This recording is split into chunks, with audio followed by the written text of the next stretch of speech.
Bonjour, bonjour, bonjour. Bon samedi à tous. Bonsoir à certains, hein. Ça dépend à l'heure à laquelle mon message va vous atteindre. Nous sommes toujours dans le cadre de la mobilisation, de la sensibilisation, du partage de l'information, car les peuples du monde, les peuples africains doivent être au courant de ce qui est en train de se passer. Parce que si jusque-là l'Afrique n'a pas pu décoller, l'Afrique n'a pas pu se développer, parce qu'il y a eu tant de mensonges et tant de vérités qui ont été étouffées. Alors comme maintenant nous sommes à l'ère du verseau et que nous avons la possibilité de partager les messages avec les citoyens, avec les peuples du monde, alors nous sommes là pour venir vous informer, partager le message avec vous pour que chacun de nous sache ce qui se passe et que chacun de nous prenne conscience et que chacun de nous sache quel est son rôle à jouer dans la situation que nous sommes en train de vivre en ce moment. Alors, chers compatriotes, nous avons tous vu ce qui est en train de se passer au Niger. Un pays africain va se faire attaquer par un organisme africain, par un organisme africain, par ordre occidental pour protéger les intérêts des Occidentaux au dépit des besoins du peuple autochtone. Attendez, je vais peut-être expliquer ça encore mieux que ça, parce que là j'ai comme l'impression que je deviens professeur. Hein? On ne va pas rigoler, mais bon, écoute, c'est quand même des messages que nous voulons que notre peuple, le peuple africain de partout au monde, puisse comprendre notre message et que ce message-là arrive à destination pour que chacun de nous prenne ses responsabilités et que chacun de nous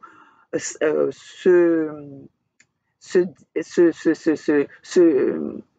mobilise. Donc, je vais encore paraphraser ça.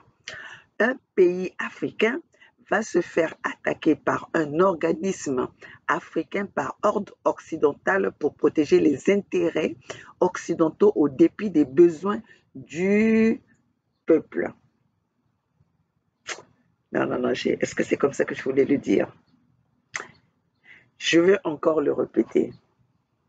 Un pays africain va se faire attaquer par un organisme africain par ordre occidental pour protéger les intérêts occidentaux au dépit des besoins du peuple. Je pense que j'ai bien. Maintenant, je suis sûre. Bon, voilà. Nous allons continuer. Le Niger, un pays africain qui produit l'uranium, qui produit des matières premières, qui alimente l'électricité, les centres nucléaires en France, et le Niger vit dans l'obscurité totale, il manque d'eau potable, mais ce pays, pendant ce temps, le peuple qui revendique tous ses droits, qui vit que eux-mêmes, les Occidentaux, disent que c'est l'un des pays les plus pauvres au monde. De toute façon, il n'y a pas un pays en Afrique qui vit bien, selon les Occidentaux, qui n'est pas pauvre. Mais les pays pauvres là, ces Occidentaux ne veulent pas lâcher que ces peuples-là se prennent en charge. Donc, on nous a pris en otage depuis la nuit des temps. On nous a pris en otage depuis le temps colonial. Et aujourd'hui, que les peuples africains veulent se prendre en charge, cela suscite des attaques, suscite des menaces, suscite des intimidations de la part des Occidentaux. Alors, chers compatriotes, le Niger va être attaqué pour libérer un président que le peuple nigérien n'en veut plus. Le Niger va être attaqué pour libérer un président que les peuples nigériens ne veulent plus. Je vais vous passer en image ce qui est en train de se passer en Afrique et en Occident. Voilà que les peuples nigérians ont fait un coup d'État. La garde présidentielle de Bazoum, le président du Niger, a fait un coup d'État pour destituer le président qui, aujourd'hui, est là pour protéger les intérêts des Occidentaux. Et voilà que c'est les Occidentaux qui décident le sort de ces peuples ou le sort de ces coups d'État depuis l'Occident.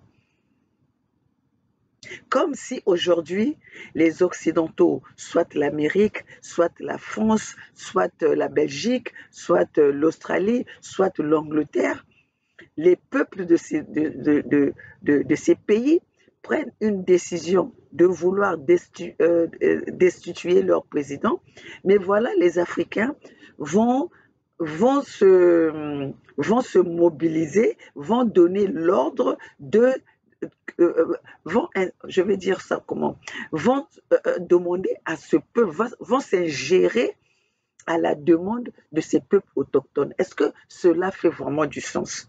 Ce que nous sommes en train de voir, nous n'avons même pas besoin d'aller dans des écoles spécialisées, nous n'avons pas besoin d'avoir des diplômes extraordinaires pour comprendre la complicité, pour comprendre comment est-ce que le temps colonial et le temps de l'esclavagisme n'a jamais été aboli.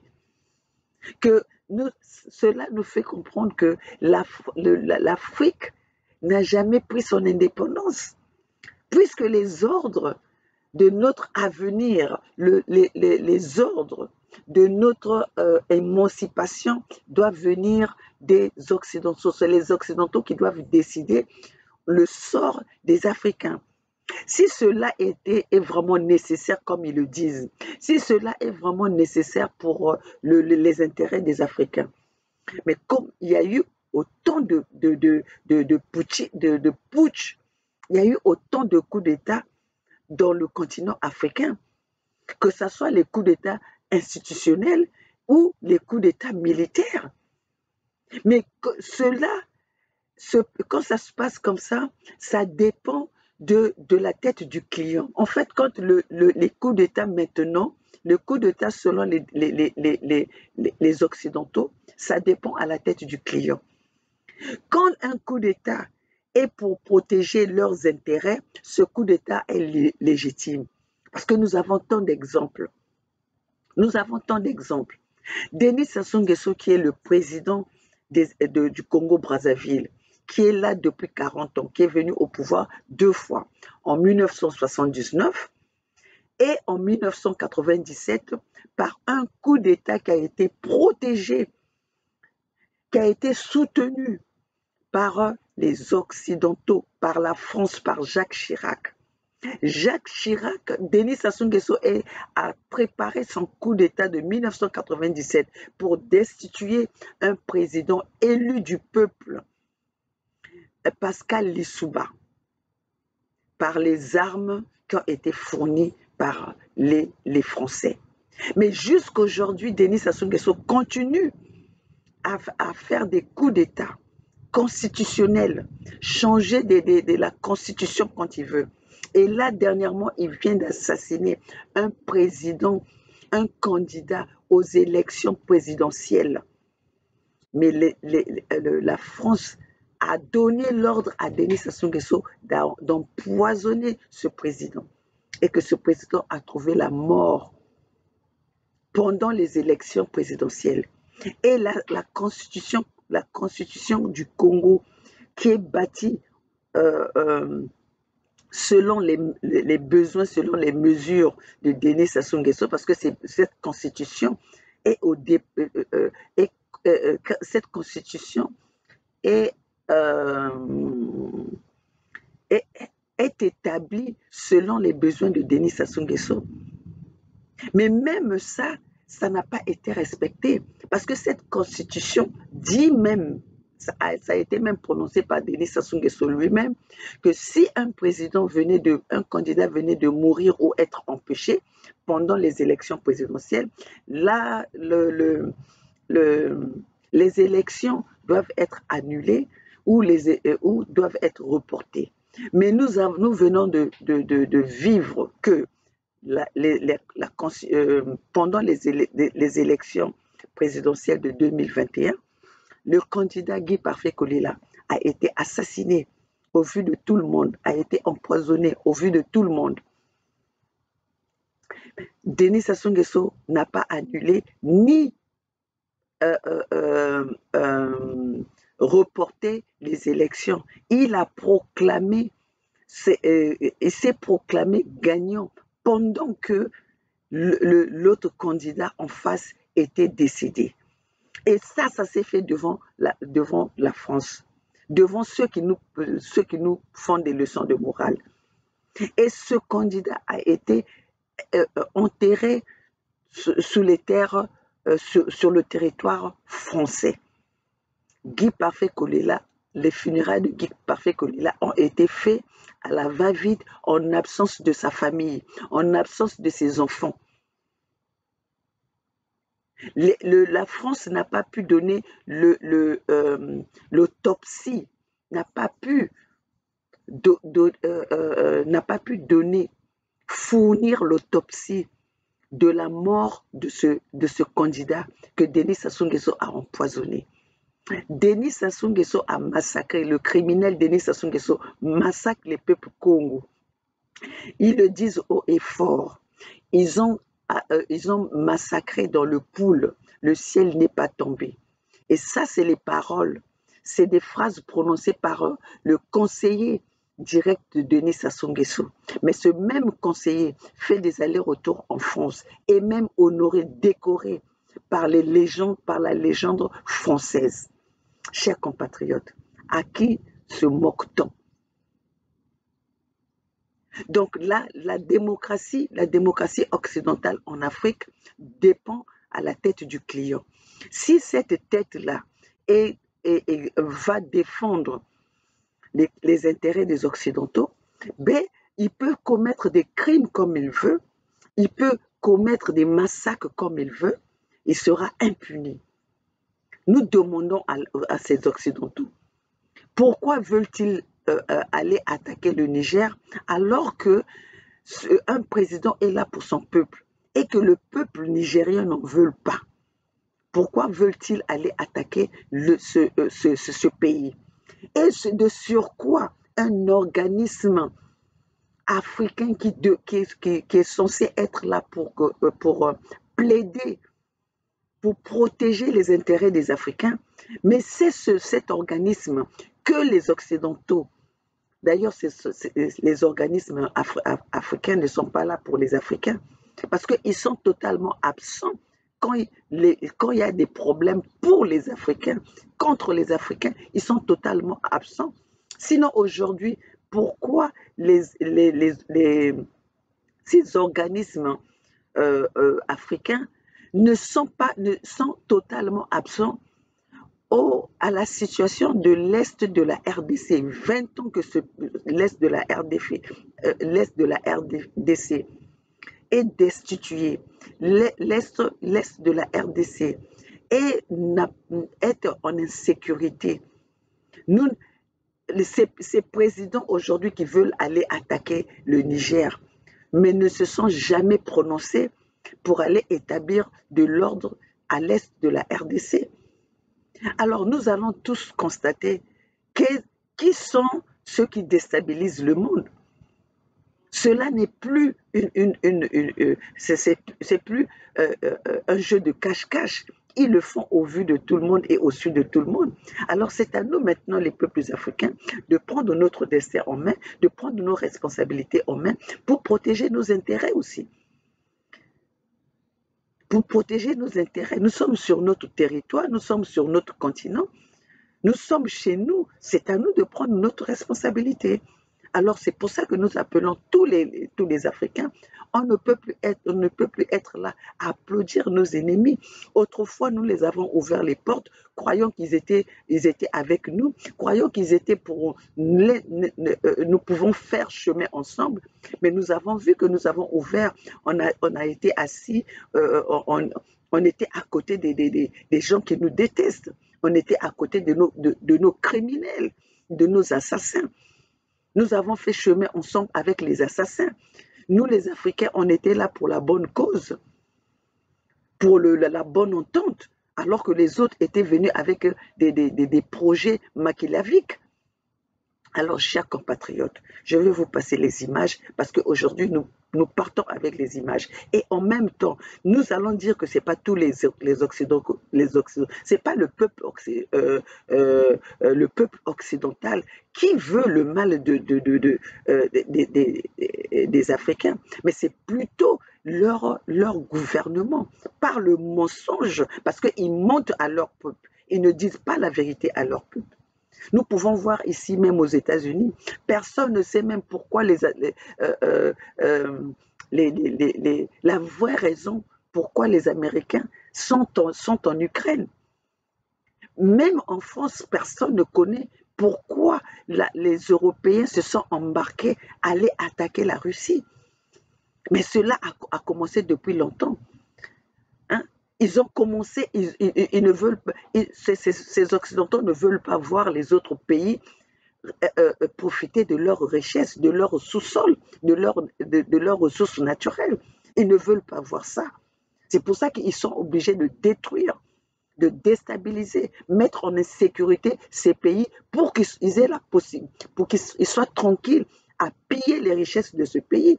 Sinon, pour quelle raison l'Amérique, qui quitte l'Amérique pour aller attaquer, pour aller combattre la Russie?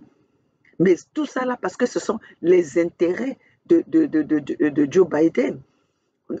Depuis que Joe Biden est venu au pouvoir, il n'a fait que promouvoir la guerre. Il a abandonné son peuple américain juste pour aller tuer. Mais ce monsieur-là, c'est un dangereux. Joe Biden, c'est un criminel. Depuis que cette guerre, il y a des guerres, il n'a jamais prononcé un mot de paix où il fallait s'asseoir pour négocier. Tout ce qu'il fait, c'est attaquer. Regardez le message qu'il a donné aujourd'hui pour le Niger. C'est un ordre. C'est un ordre. Nous ne pouvons plus accepter que nous soyons comme des enfants, que nous soyons comme leurs enfants à qui ils doivent nous donner toujours des ordres. Donc c'est pour ça que nous appelons tous les peuples africains de prendre leurs responsabilités en main. Voilà, je vais vous passer en image la situation du Niger. Pourquoi les Occidentaux veulent attaquer le Niger. Les Occidentaux veulent attaquer le Niger pour déstabiliser la zone du Sahel. Parce que la zone du Sahel a beaucoup d'intérêt pour les Occidentaux. Même leurs députés le disent haut et fort que ils doivent pas quitter l'Afrique. Sinon, s'ils perdent l'Afrique, c'est leur pays qui va aller qui va se comment ça se dit? Ah là là. Quand on parle beaucoup de langues, des fois il y a des mots qui nous échappent. Donc c'est leur pays qui va aller en cacahuète. Donc voilà leur plan, c'est d'étouffer les peuples africains, d'étouffer le continent africain.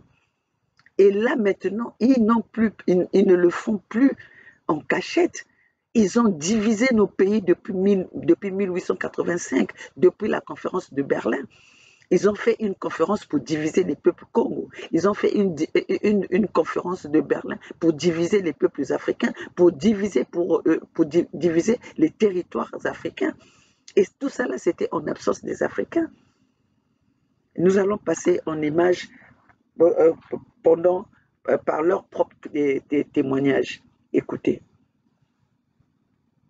La junte au pouvoir au Niger a jusqu'à dimanche pour rétablir l'ancien président Mohamed Bazoum, faute de quoi la communauté économique des États d'Afrique de l'Ouest pourrait choisir l'option militaire, une intervention qui était depuis mercredi sur la table des chefs d'état-major des armées, réunis à Abuja, au Nigeria. C'est là qu'on vous retrouve Moïse Gomis, correspondant France 24. Bonsoir Moïse. Alors compte tenu de l'enjeu, évidemment, la CEDEAO communique à minima, mais elle fait savoir en tout cas que tout est prêt pour une intervention militaire. Effectivement, le commissaire aux affaires politiques, à la paix et à la sécurité, Abdul Fattah Moussa, a parlé aujourd'hui à la clôture de cette réunion des chefs d'État qui s'est tenue pendant 3 jours ici à Abuja.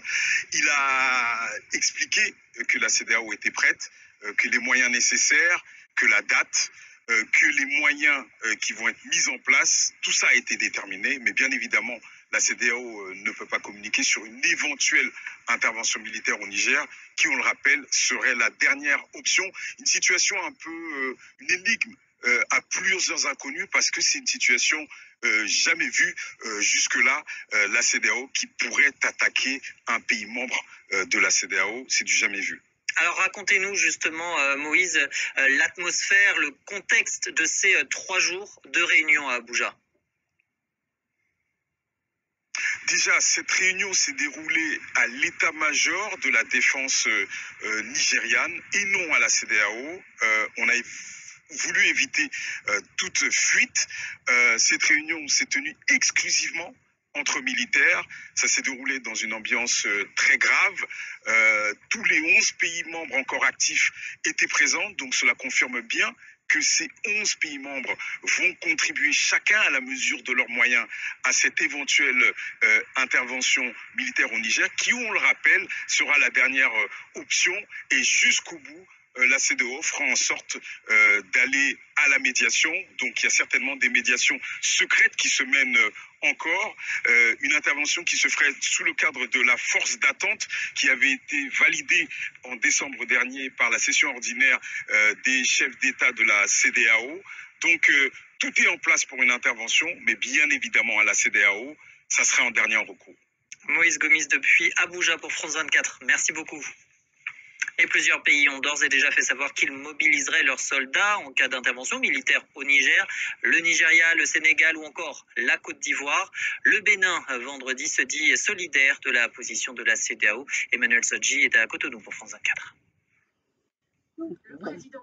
Donc voilà, les présidents africains qui s'engagent, qui font engager leur armée pour aller attaquer leurs frères africains.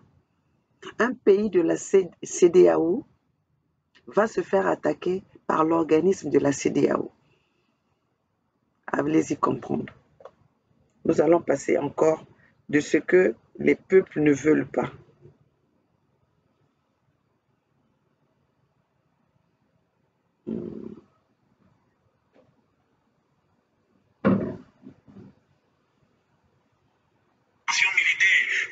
Selon Chris Yapi, peut-être que vous avez aussi lu cela, à qui je rends d'ailleurs hommage ici, il a dit que les militaires ivoiriens, ils ont compris le message de Bamako, des 6 mois que certains de leurs frères d'armes ont eu à passer à Bamako. Ils disent, mais cette fois-ci, ce sont les chefs qui iront. Nous avons une armée de dozo où on est assis à la maison et puis on vous donne le grade de général. Ou bien vous êtes au Belledrome ou bien au Fumois, on vous appelle peut-être au téléphone, on dit viens, on t'a nommé commandant. Voici une armée qui n'a réellement jamais fait la guerre. Ils n'ont aucune formation d'abord militaire, aucune tactique militaire. Donc c'est eux qui iront déloger les gens qui sont aguerris au combat, qui se battent jour et nuit contre les djihadistes, qui sont des fous qui se disent je vais mourir, je m'en fous. Alors ceux-là qui sont aguerris au désert, qui peuvent se battre pendant des jours à 40-45 degrés et à l'ombre dans le désert, vous qui êtes dans les maquis d'Abidjan en train de boire, vous allez partir vous battre au Niger. Et vraiment, je crois que nous allons assister peut-être au début de cette prophétie que certaines personnes ou des religieux ont prophétisé sur la Côte d'Ivoire. Parce que je sais que dès que le premier soldat ivoirien va tomber au Niger, les autres vont se rébeller dans les camps. Alassane Draman Ouattara sera capturé. Cette fois-ci, il n'aura même pas l'opportunité de sortir du territoire ou de sauter la clôture ou même de pouvoir se réfugier au camp militaire français. Je crains même que la population ne prenne d'assaut cette base militaire française.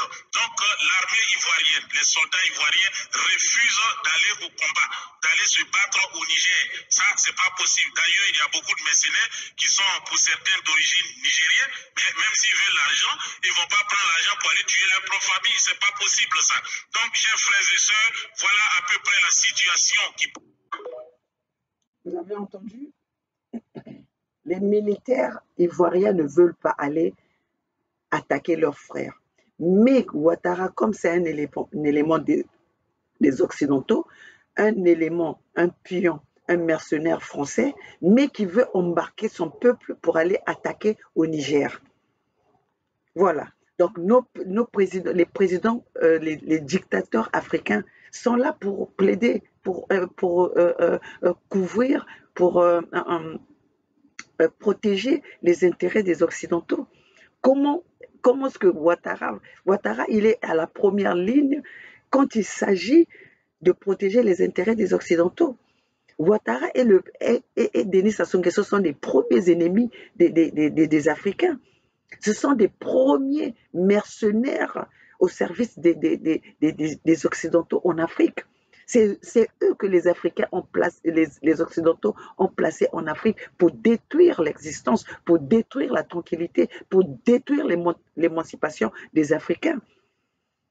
Eux avec Kagame. Ce sont les trois dangereux. Et on peut aussi ajouter Macky Sall. Ce sont les quatre dangereux pour l'émancipation des Africains. Ce sont les quatre. Donc, ils le font même, ils ne pensent même pas à leur famille, à leur progéniture. Eux, ils vont partir. Mais qu'est-ce qu'ils vont laisser à leur famille? Qu'est-ce qu'ils vont laisser à leurs parents? Parce qu'aujourd'hui, quand l'Afrique est déstabilisée ou détruite, cela n'est pas seulement les familles, cela n'indique pas. Quand ça éclate, quand une bombe éclate, cela ne va pas dans un sens. Mais aujourd'hui, nous appelons à tous les Africains, si ça doit éclater, que ça éclate, que nous tous, nous soyons des perdants. Mais on ne peut plus être là à assister à notre propre malheur. On ne peut plus être là à être des spectateurs de notre propre malheur. Nous devons agir et nous devons réagir. Nous devons faire face à ceux qui nous veulent du mal. Alors, je veux encore passer en image. Parce que c'est ça peut-être qui va vous faire plus.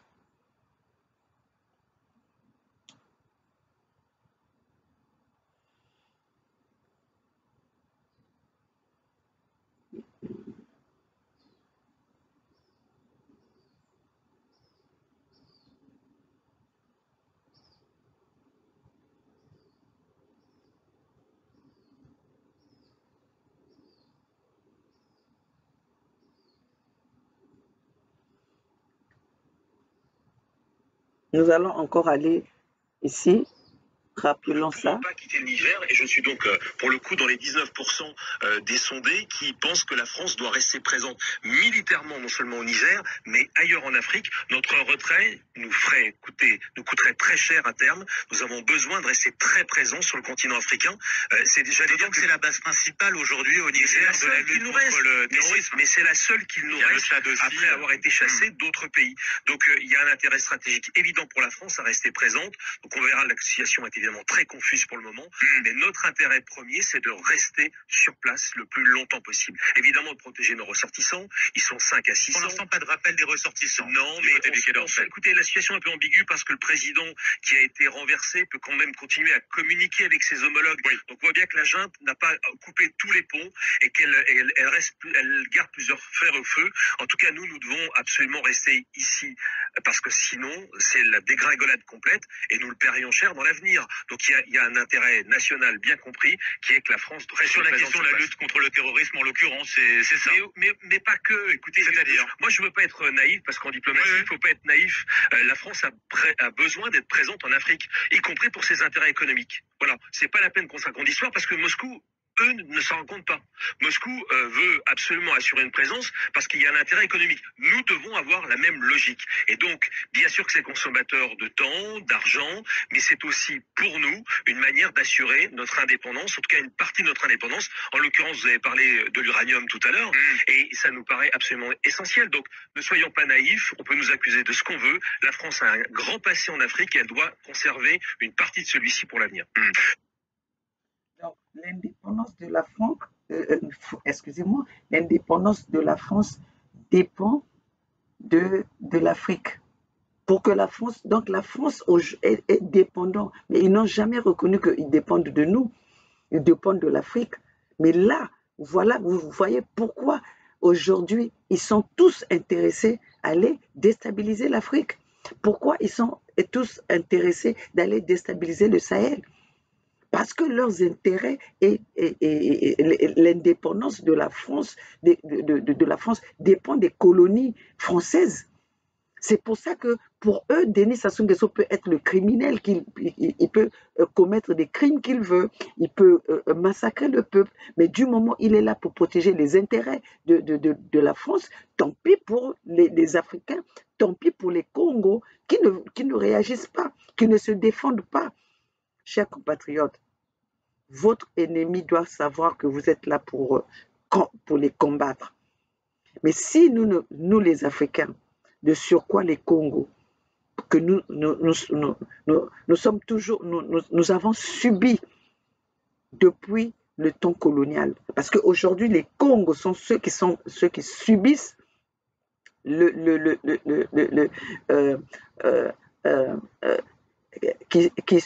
qui subissent l'esclavagisme en temps moderne par les Occidentaux. Parce que nos terres sont vendues, nous sommes massacrés, nous sommes expulsés de nos terres, nos richesses sont pillées. Nous n'avons pas accès à l'exploitation de nos richesses. Alors, chers compatriotes, levons-nous. Le Niger va être attaqué à cause de leur richesse, à cause de leur uranium. Regardons encore les...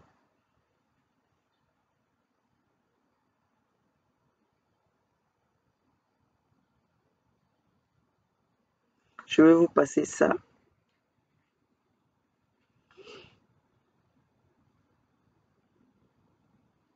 Ne pouvons pas quitter le Niger, et je suis donc pour le coup dans les 19% des sondés qui pensent que la France doit rester présente militairement non seulement au Niger, mais ailleurs en Afrique. Notre retrait nous coûterait très cher à terme. Nous avons besoin de rester très présents sur le continent africain, parce que sinon c'est la dégringolade complète et nous le paierions cher dans l'avenir. Mais est-ce que c'est forcé même? C'est quoi le problème? Je crois qu'il est temps de dire la vérité aux Occidentaux, précisément aux Français. Que le confort qu'ils ont ici, là, l'électricité à bon prix, Paris lumière, les Champs-Élysées qui brillent, eh bien, un autre peuple paye les prix forts pour ça, au risque de leur santé. Et ça, vous ne savez pas. Et là, je vais vous parler du Niger, le premier producteur d'uranium, mais aussi parmi les pays les plus pauvres du monde. Où est le commerce équitable là-bas? Ils produisent l'uranium pour fournir aux centrales nucléaires en Occident, mais une grande partie du pays manque d'électricité. Est-ce que vous pouvez imaginer un peu? C'est comme si vous donnez l'électricité, mais vous-même, vous en avez presque pas. Je vais vous laisser suivre ce documentaire qui dénonce un peu l'extraction sauvage des entreprises que je ne citerai pas de nom ici, qui exploitent sans prendre des mesures pour éviter la radioactivité sur la population. La ville est sortie de terre dans les années 70, grâce à ses gisements d'uranium. Elle est bordée par 2 immenses mines, gérées par des filiales de la multinationale française Orano, que tout le monde ici appelle encore Areva. Ici, la radioactivité est 2 fois plus élevée que dans la zone interdite de Tchernobyl.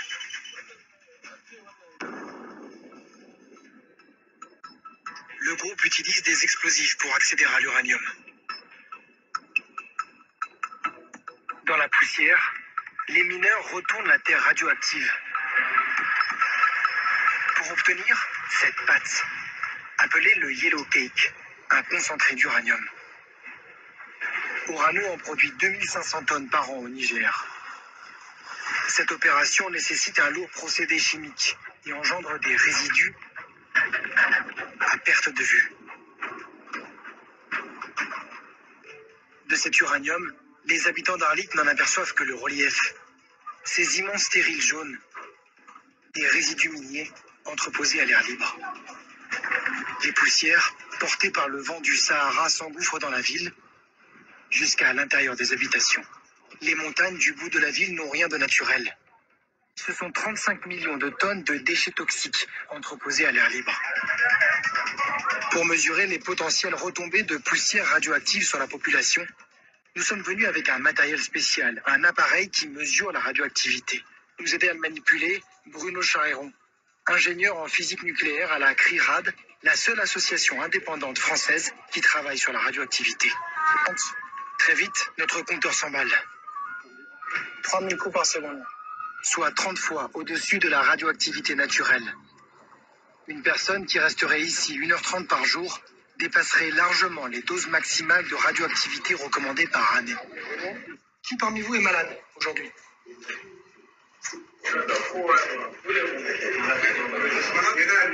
Certains sont hémiplégiques.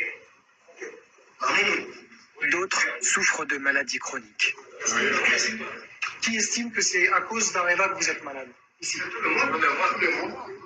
Officiellement pourtant, ici, aucun habitant ni aucun salarié d'Areva n'a jamais été reconnu malade à cause de la radioactivité. Le seul qui l'ait été, c'est un salarié français qui n'a passé que 7 ans dans cette ville, quand la plupart de ces hommes vivent et travaillent ici depuis plus de 40 ans. Oui. Bon, vous avez entendu ça? Vous avez vu ça en image? Et ça, ce n'est qu'un des pays. Mais là, cela se passe dans toute l'Afrique. Que ces gens-là viennent piller nos richesses.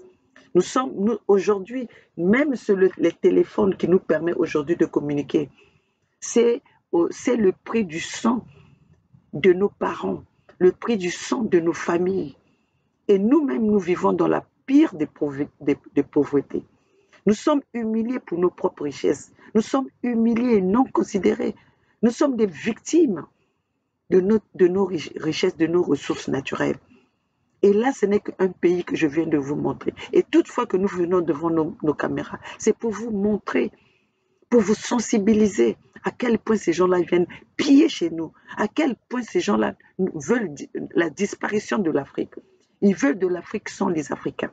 Alors, chers compatriotes, c'est à nous de nous lever, c'est à nous de prendre conscience, tous ensemble. Nous devons être tous les révolutionnaires pour protéger notre continent, le beau continent que nous avons, l'Afrique. Mettons hors état de nuire ces mercenaires, ces dictateurs que les Occidentaux ont placés à la tête de nos pays pour nous étouffer, pour nous massacrer, pour nous assassiner, pour nous tuer, pour nous humilier, nous rendre malheureux, nous faire vivre dans la pauvreté. Chers compatriotes, vous pouvez comprendre que dans un pays, dans un continent où on a tout, on a de l'eau gratuitement, mais nous manquons de l'eau dans les robinets, nous manquons de l'eau potable, nous manquons les soins médicaux. Alors que là, ils viennent de le notifier que l'Occident dépend de l'Afrique. Mais comment est-ce que cette Afrique-là manque de tout? Allez-y comprendre, chers compatriotes. Ici, c'est Maman Olga depuis les États-Unis, la maman de la Fédération Congo, la gouverneure de Mpangala, la gardienne du temple de la Fédération Congo et de l'État de Mpangala, la maman des voix sans voix, la maman de la jeunesse Congo. Chers compatriotes, menons ce combat ensemble. Seule la lutte libère. Le peuple gagne toujours. Bonjour et bonsoir au conseil de la Fédération, aux membres du conseil de la Fédération Congo. Plus particulièrement, bonjour à Bernard, qui est en déplacement, toujours pour chercher les solutions pour l'intérêt des peuples Congo. Salut à vous, bon week-end. Si d'ici là, on ne se retrouve pas, mais vu l'information, vu la situation qui se passe dans notre continent en ce moment, nous sommes obligés de venir communiquer à tout moment dès que nous avons l'information. Alors, chers compatriotes, tous ensemble, c'est maintenant ou jamais. L'Afrique en marche.